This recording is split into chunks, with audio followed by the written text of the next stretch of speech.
Hey guys, I'm Anna, and today I'm going to show you how to fix Achiever's mobile app not working. So first of all, you need to make sure you're running the latest version of the app. Open up App Store on your device, and then tap on this search icon in the bottom right corner. Then search for the Achiever's mobile app, and if you see this update button right next to the app name, simply tap on it to make sure you're running the latest version of the app. But if you still encounter this issue, then you need to clear App Cache. Go to your device settings and then scroll all the way down to General and tap on it. Then tap on iPhone Storage.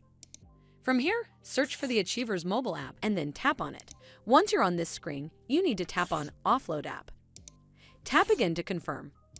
It'll take a bit for processing, and then a Reinstall button will show up. Simply tap on it to reinstall the app. This should fix the issue, but if it doesn't, then you need to completely reinstall the app. Follow the on-screen instructions to navigate all the way to the app page. Once you're on this screen, tap on Delete App to uninstall the app from your device. Once uninstalled, you need to open up App Store and then search for the Achiever's mobile app right over here in the search bar, and then click on this Get button to install it back on your device. Hopefully, this will fix the issue. And if it did, then make sure you give this video a super thanks by clicking on this heart icon to help support the channel, and don't forget to hit that subscribe button. We'll see you in the next one.